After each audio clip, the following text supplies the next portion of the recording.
Hello and welcome everybody to Wild Moments powered by explore.org. It's me, Trishalda, and we have Ben today with us. Hi, Ben. Hello. How you doing? Lovely to be back.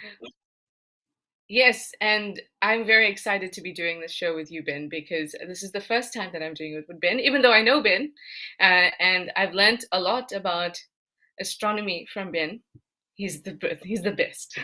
I'm not sure if he's chatted to you about his astronomy skills, but I love it.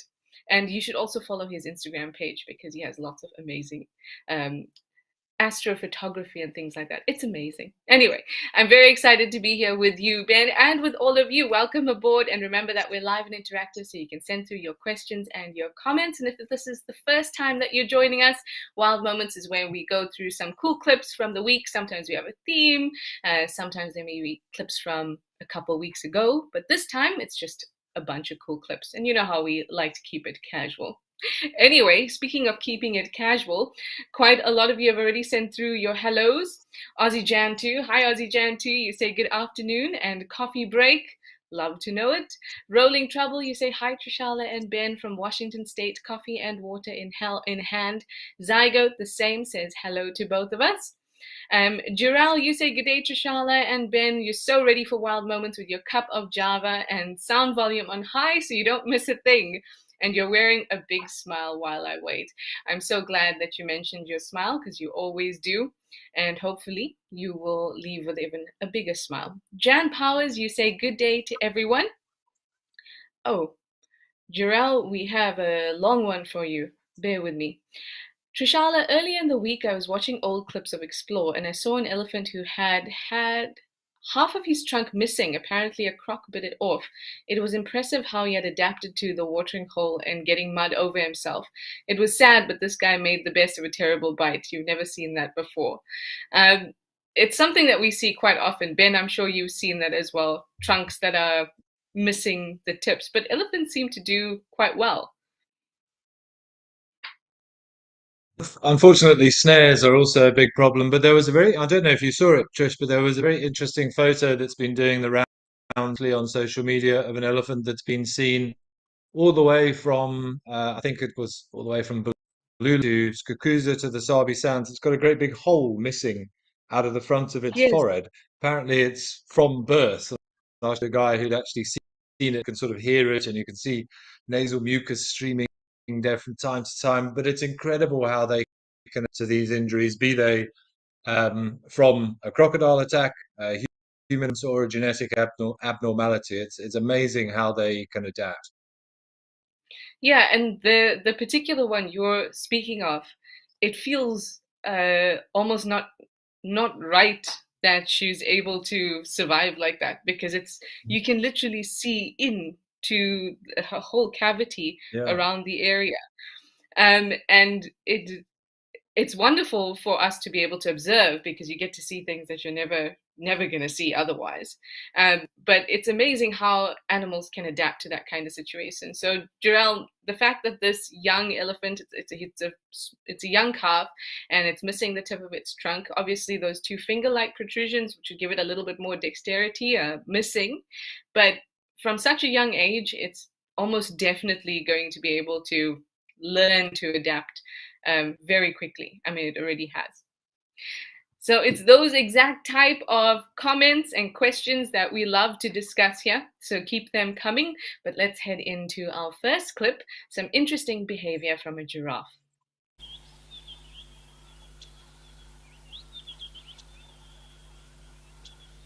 We can't see what it is right now, but we can take a good guess.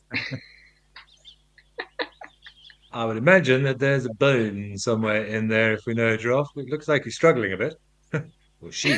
It looks like it's gotten a bit too far down there. There we Oh, there we go. go. Looks like a bit of vertebrae. Yeah, almost it looks as if she Exactly. got it stuck down there.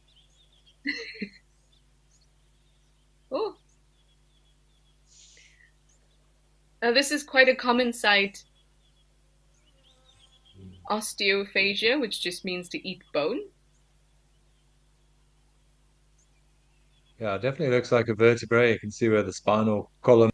Of course, a great opportunity to get calcium and phosphorus, especially when you've got such an expansive skeleton as a giraffe. You need to keep it in very good condition. She certainly looks as if she's loving it.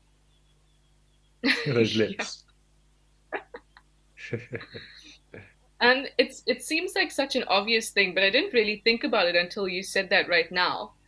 And that obviously animals are chewing on bones so that they can get calcium and phosphorus from them. And you often see that in herbivores because obviously they're not getting calcium and phosphorus in large amounts from anything else. But giraffes have such huge skeletons to maintain. And I actually didn't, it seems so obvious, but I didn't actually think about that. And we most often see it with giraffes. So another animal that does it a lot is a porcupine, but I guess we don't get to see them as often.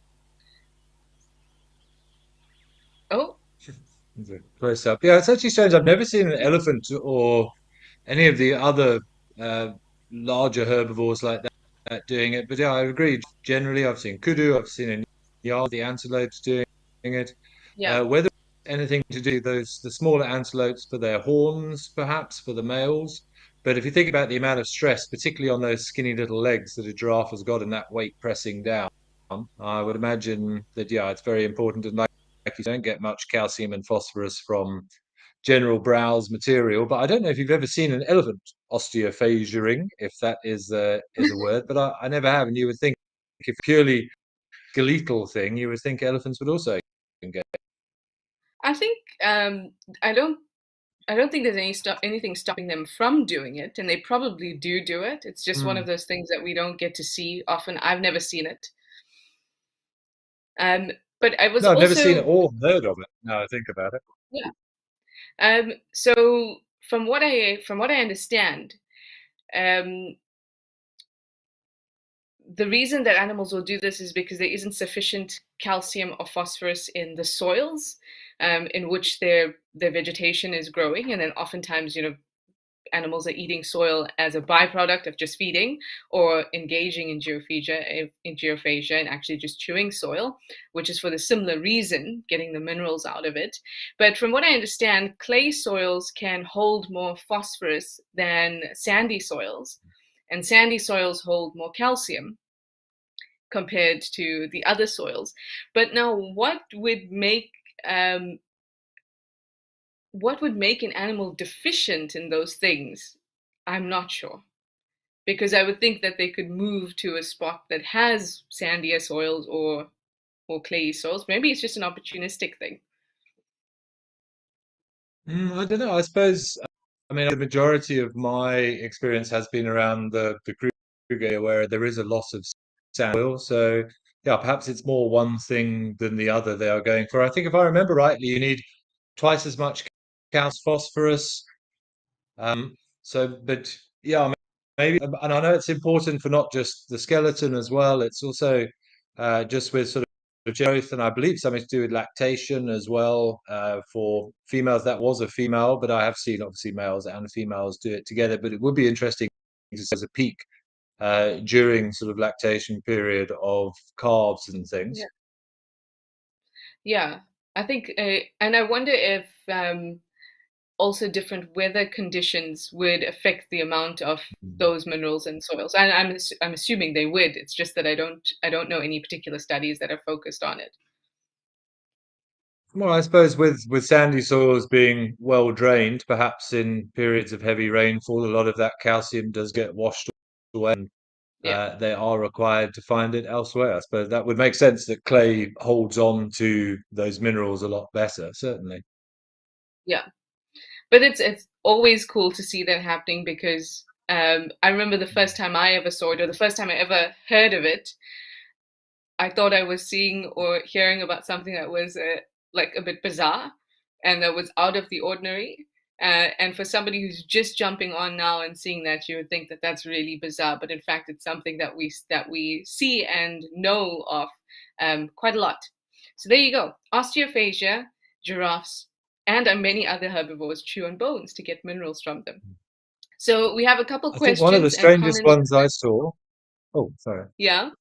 No, no, Was go going to for say it. one of the strangest sort of talking of seeing weird things was I once saw an Inyala on the skull of another. I think it was either an Inyala or a kudu, but to actually see the same species on the skull and just sort of rasping its teeth over the skull of one of its brethren, that was a little bit strange to witness. A little bizarre and macabre, but made for good A viewing. little bit, for sure. um, Zygote, you say you've seen kudu, impala, buffalo, etc. Yep, definitely we see that in the antelopes very often. Kauru, you say you've never seen a giraffe chew on a bone. Well, there you go. Oh, Zygote, you say elephants are so smart, so they know where to go and eat the clay. I mean, that's possible too. Probably. Um, Yeah, that's definitely possible too. Kim, hi. You would like to know, do they get the marrow from the bone? No. So the marrow, for one, is not some. I mean, if there was marrow in the bone, they're probably not going to spit it out. They'll probably just slurp it up too. But usually, we see them chewing on older bones. So the marrow disintegrates after some time, just like any other fleshy part of the body. So as far as I know, they're not taking the marrow. Ben, have you heard anything about marrow? Yeah. No, I don't. I would agree with you. They're generally older bones, and I think any bones that would be able to split open at the time of death by whatever caught it, or a hyena would have hoovered up that marrow very, very quickly. And I think if there was to be had there, it would have disappeared whilst it was still viable. Yeah, As you said, I'm sure absolutely. if the opportunity was there, I'm sure they wouldn't turn it down. Exactly. Opportunistic. It's always something to keep in mind is that if there's nutrients available, animals will take it if the opportunity presents itself. Um, a couple more hellos. We've got Bob from Kalamazoo. You say good day, Trishala, and Ben from a hot Kalamazoo. Amber Co, you say happy Thursday to all. You're ready for today's program. Some wonderful moments on the cams this week. There definitely has been. Kauru, you said hello to us and you asked a few questions. Alison from sunny Liverpool, UK, you say hello to both of us. Hello. Dear NC, you've just made it. No time for coffee. You're not going to get any time, dear NC, because we're going to move on to our next clip. Let's watch a striped hyena at the Old Donyo Cam.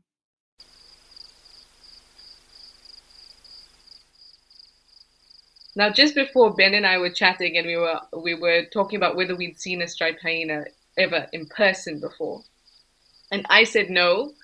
Ben, you were also a no.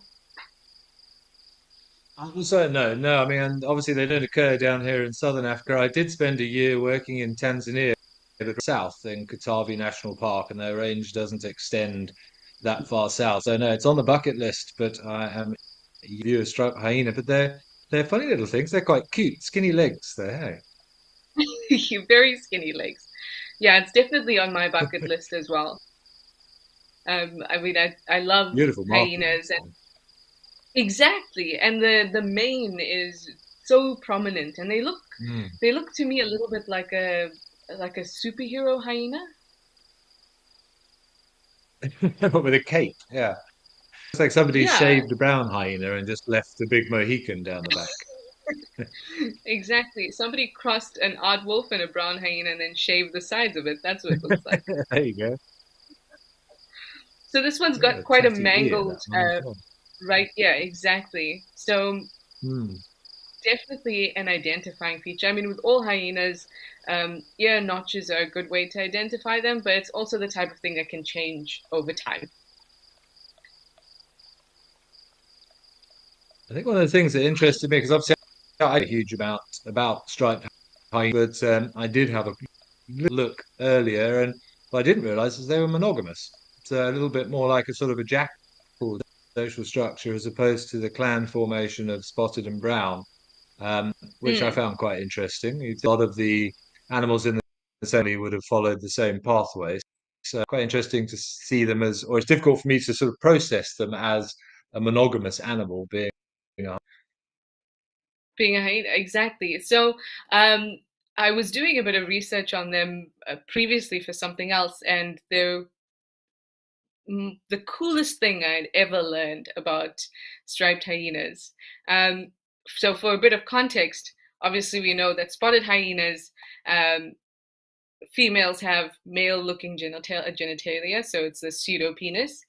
And so with striped hyenas, when they're born, their genitalia look exactly like their biological sex.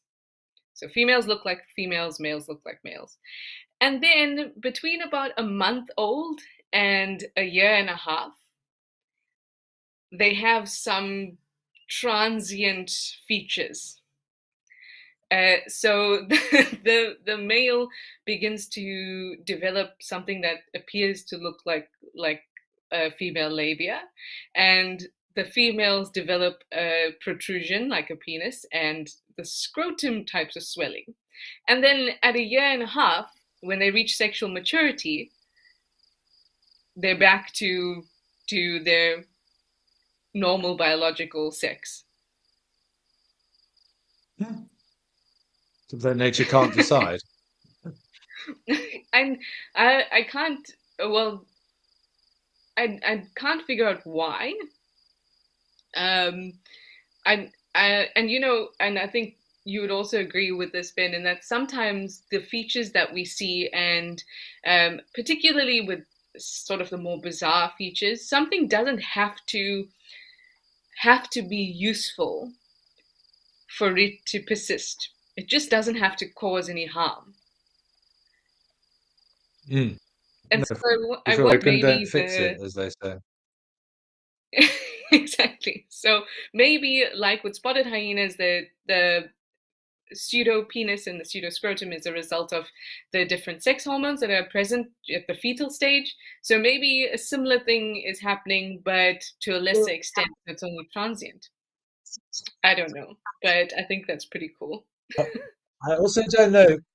You seem to have far better knowledge in this area than I do, so I shall bow to your striped hyena genitalia knowledge. Why? Thank you. That's most people I meet say something similar. It makes me feel a little bit creepy, but it's okay. Anyway, let's see if we have any questions. Oh, this is an excellent question. Jason from Oregon, you say, hi, did I read correctly that striped hyenas have been known to den with wolves? Yes, as far as I know, they have been known to den with wolves, but more in kind of their Central Asian distribution. So where their distribution and the distribution of wolves overlap. I've even read about striped hyenas that would not just den with them, but sometimes follow them around and hunt with them as well as almost a member of the pack, Mm. which I think is incredible. But it is true. Um, Bob from Bob from Kalamazoo, you say it's a punk rocker. It does look like a punk rocker, definitely. Lisa White, you say good day to everyone. I wonder if the striped hyena sheds as much as your golden retriever. I don't know, but I do know that they have a winter and a summer coat, but that depends on Mm. which region they're in. In East Yeah, I've Africa, also I'm heard not, something about much thicker coats. yeah, but I don't know.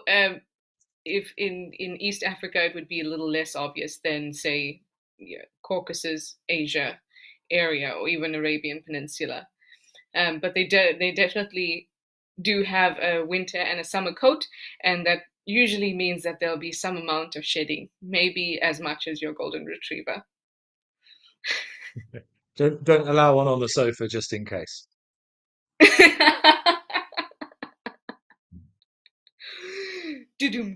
That was the best joke I've heard all week. Uh,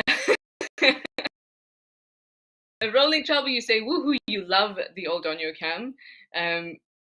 You've never even heard of one. Striped hyena, well, you better keep watching the old Donyo Cam, and maybe you'll be able to see that particular individual again. Remember, it's got that kind of manky right ear all torn up. Anyway, let's move on to our next clip. It's some wild dogs, and I think they're harassing a warthog, something like that. They're harassing something. They always are.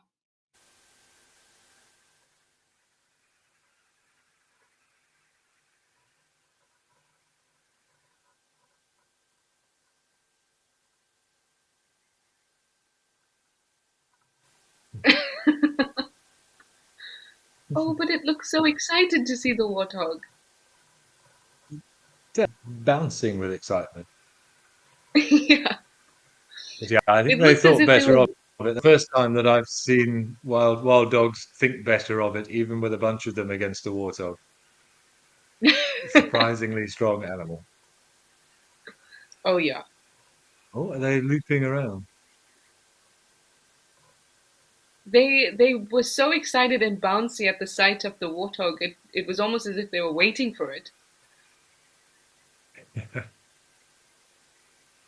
The warthog's wondering where everybody's gone. But I saw. Oh, no, here they come. Very half-hearted, though. I mean, I think most animals would think twice when it comes to a warthog. Takes a bit I more remember somewhere planning. up in the north of Kruger, around the Punta Maria area, I saw a pack of 15, and face down, or a warthog face down about a pack of 15. Yeah, the dogs were not said they made a hasty exit despite a massive numerical advantage. Yeah. That one looks as if has he got blood on his face? That I one there on was the left. I wonder if they've already yeah, I fed. was yeah. There we go. So there on the left, you can see the one that's Mm. looking off to the right. He's just made a move. Definitely got, even the one next to him still got some blood on the face there. Mm.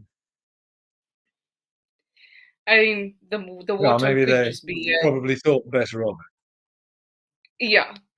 The it wasn't worth the follow-up snack. Oftentimes, never mind. I'm not going to say that. It's like me in the kitchen.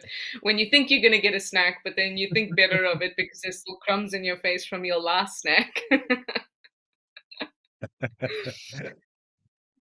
But it's a more of a Leaf, formidable animal than people really realize, that warthog. I mean, I've seen, yeah, lionesses and things turn down warthog. I saw a lioness once with a massive puncture wound in her side that I know was done from a warthog. So yeah, it's a fight to take, as it were, even for a pack of dogs. yeah, and you know when I think about so when I see a warthog, even if I see a nice a big warthog, I still feel like I'm bigger, and it's only because I stand upright. But a warthog can be almost twice my weight. It's so dense. It's just like a torpedo if it were to run towards me. It'd be like a torpedo with knives sticking out, running towards me. Formidable. Yeah. It's Absolutely. a tank with Boadicea spikes. Exactly. Everybody needs one in their arsenal. Oh. Lisa White, you say you're glad you could put a smile on our faces. Yes, you do put a smile on our faces, and we hope that we can put a smile on your face as well. Anyway, let us move on to our next clip, and this one is of an Ellie who is a little bit irritated, as they usually are, with another animal that is of no threat to them at all.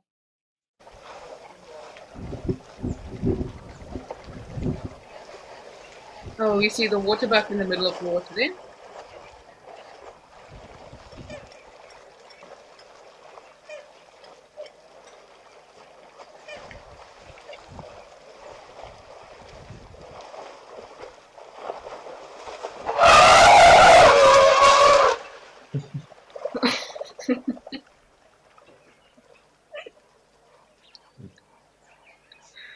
Oh, it always makes me laugh.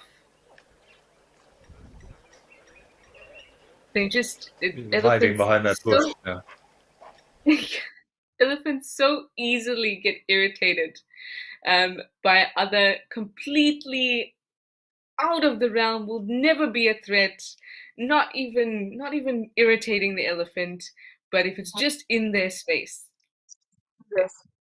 sometimes they just go off. I find it very They funny. just go off. I find it very funny. I think it looked like almost anything they just got a bit of a fright. But I would agree with you. It wasn't that long ago where I saw an elephant spraying water at a pair of Egyptian geese that were just enjoying their life in the desert. This young bull was squirting water at them, which looked like a brilliant game. No aggression, but I suppose what better way to spend an afternoon? Squirting water at geese.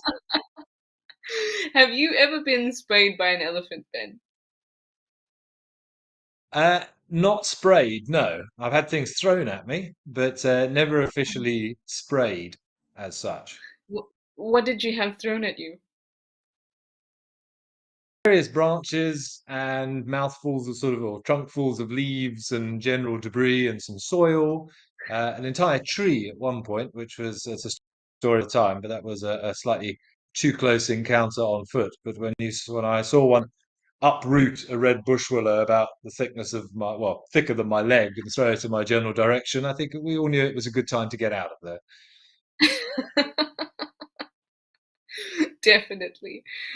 One time I got half-heartedly sprayed by an elephant who it was a young bull just on the fringes of its head. So, it's being pushed out slowly, and so it's already a little bit irritable. And everything was fine. They're stationary, and then suddenly it just decided, no, you're gonna have what's left over in my trunk.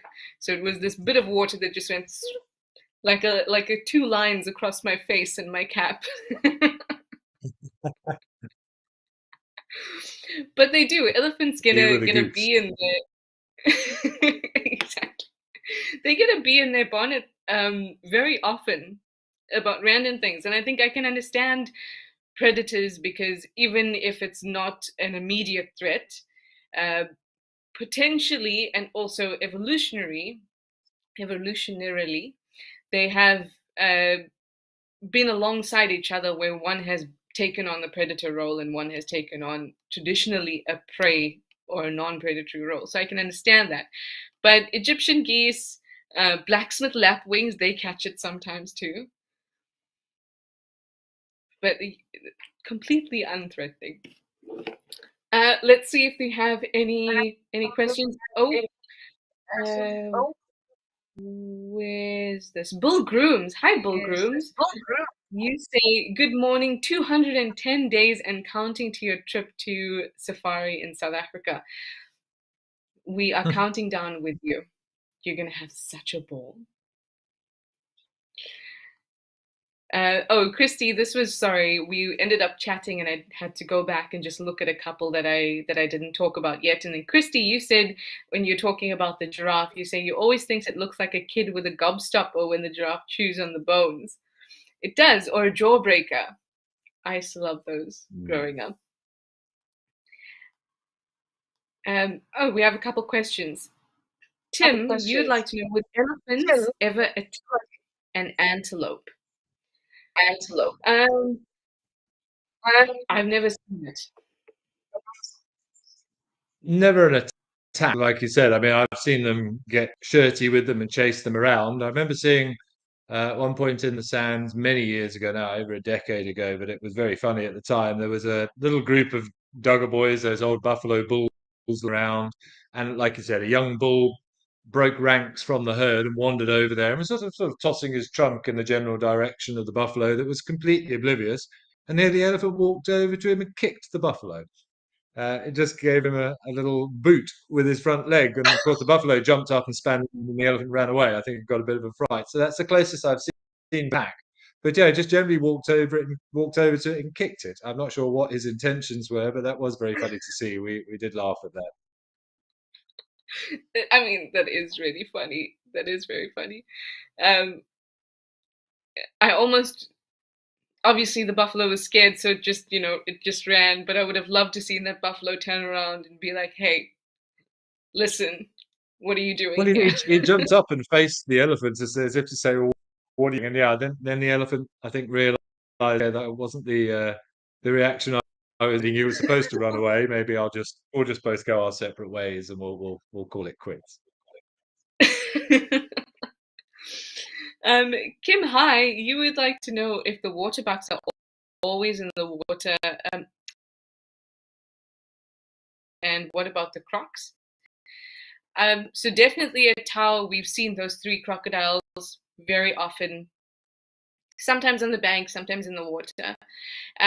But they tend to be a little more to the left. So we were looking at the right section of Tau where the elephants were drinking. So there's going to be a point where the water bucks and the crocodiles might meet, but the water buck's not going to put itself in that position unless it knows it's fairly safe. But they would cross paths, definitely. And then, a last one from Jirel. You say, water bucks make you smile. Jirel, you smile a lot, and we like it.